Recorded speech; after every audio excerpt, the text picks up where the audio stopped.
Traque politico-financière, le couple Singh débouté en Cour suprême. Le couple Singh, Mavendra, Sherry et Varsha, a été débouté en Cour suprême vendredi. Dans 2 jugements séparés rendus par les juges Karuna Gunesh Balagé et Sulakshna Bekari-Sunase, mari et femme ont vu leur demande de judicial review être rejetée. Les juges ont statué qu'une demande d'information de la Mauritius Revenue Authority, MRA, en prélude d'une tax assessment d'un individu n'est qu'une étape dans la procédure sous l'Income Tax Act et ne peut être contestée par voie de judicial review, n'étant pas une décision finale. Ils ont aussi trouvé que le couple Singh n'avait pas d'argable case. Les demandes d'information concernent les périodes 1er juillet 2020 à 30 juin 2021, 1er juillet 2021 à 30 juin 2022 et 1er juillet 2022 à 30 juin 2023 pour Sherry Singh et les périodes s'étalant de 2019 à 2020 à 2022 à 2023 pour Varsha Singh. Dans une correspondance datée le 21 août 2023, la MRA voulait savoir de Sherry Singh et de la société Kingston View, société fondée par le couple Singh en mars 2016 et qui est propriétaire de leur luxueuse résidence qui se trouve au bout du monde à Eben, des informations par rapport notamment a. Aux comptes bancaires qu'ils détiennent à Maurice et à l'étranger, b. les intérêts que pourrait avoir Sherry Singh dans différentes entités, dont Gandora Consultancy FZLLC, domiciliée aux Émirats Arabes Unis et pour laquelle la MRA soupçonne l'ex-CEO de Mauritius Telecom d'être l'ultimate beneficiary owner, UBO, et c. les imports et exports effectués par l'ex-Blue Eyed Boy et membre influx de la cuisine du MSM. Quant à Varsha Singh, la MRA voulait savoir a. le nombre de comptes bancaires qu'elle détient à Maurice et à l'étranger, b. les biens immobiliers qui ont été acquis par elle, et c. le montant des dividendes qu'elle a perçus dans Gandora Consultancy FZLLC en tant qu'actionnaire de cette société. Les époux Singh avaient déclaré dans leur affidavit respectif que ces demandes d'information étaient illégales, irrationnelles, déraisonnables et enfreignaient les principes de justice naturelle. UBO.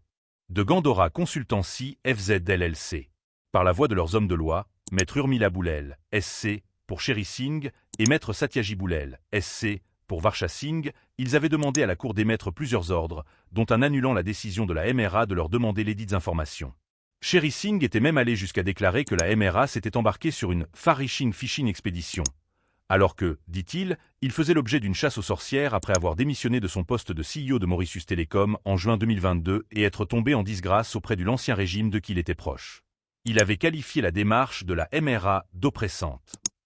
Quant à Varsha Singh, elle avait déclaré que son époux et elle ont fait l'objet de harcèlement de la part de l'ancien gouvernement depuis que ce dernier a quitté son poste de CEO de Mon et critiqué ouvertement le pouvoir d'alors, dont le Premier ministre, Pravin Junio.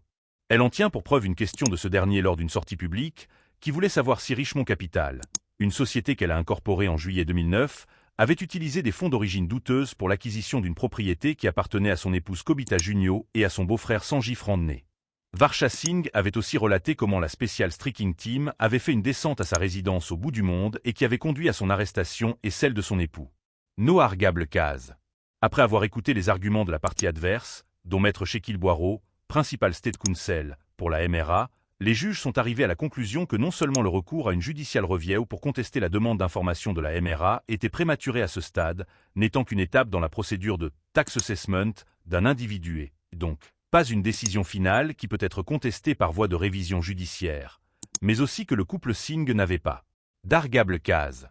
Concernant Sherry Singh, la juge a noté, par rapport à ses comptes bancaires, qu'il a omis de disclose 2 comptes que la MRA affirme il détient à la Banque Crédit Suisse et à la DBS de Singapour. Par rapport à ses intérêts dans différentes entités dont Gandora Consultancy FZLLC, dont il a déclaré n'avoir jamais entendu parler, les juges ont trouvé que cela ne pouvait être possible vu que son épouse, dans un échange de correspondance avec la MRA, avait déclaré percevoir des dividendes de cette société dubaïote en sa capacité d'actionnaire.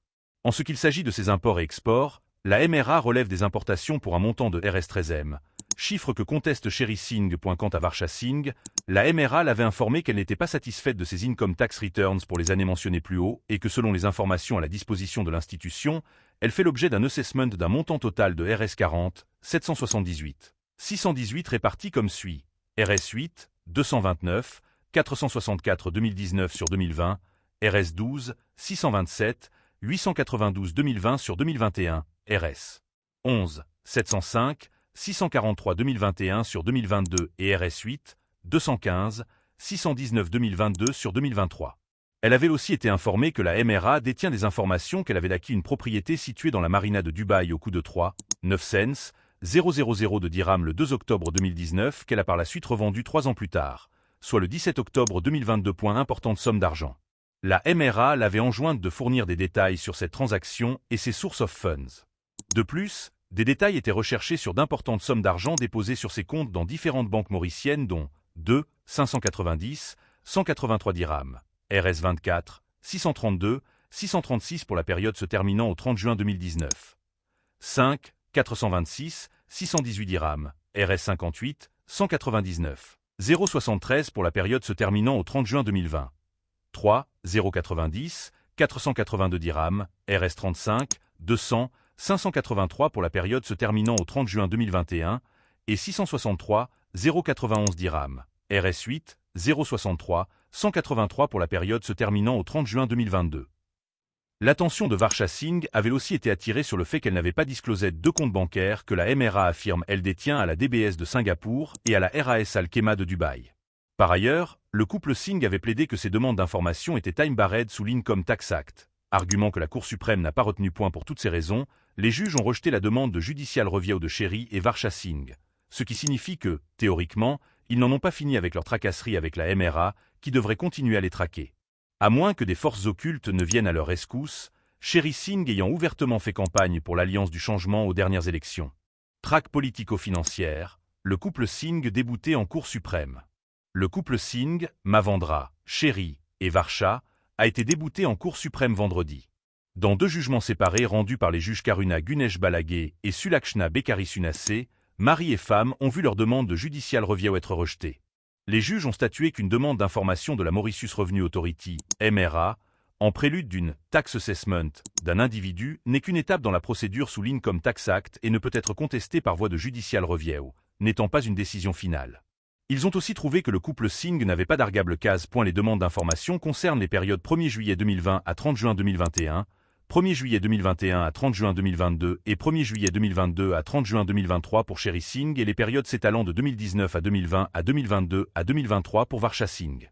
Dans une correspondance datée le 21 août 2023, la MRA voulait savoir de Sherry Singh et de la société Kingston View, société fondée par le couple Singh en mars 2016 et qui est propriétaire de leur luxueuse résidence qui se trouve au bout du monde à Eben, des informations par rapport notamment a. Aux comptes bancaires qu'ils détiennent à Maurice et à l'étranger, b.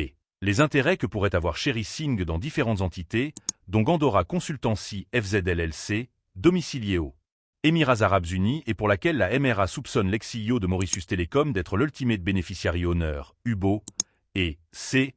Les imports et exports effectués par l'ex-Blue Eyed Boy et membres influx de la cuisine du MSM. Quant à Varsha Singh, la MRA voulait savoir a. Le nombre de comptes bancaires qu'elle détient à Maurice et à l'étranger, b. Les biens immobiliers qui ont été acquis par elle, et c.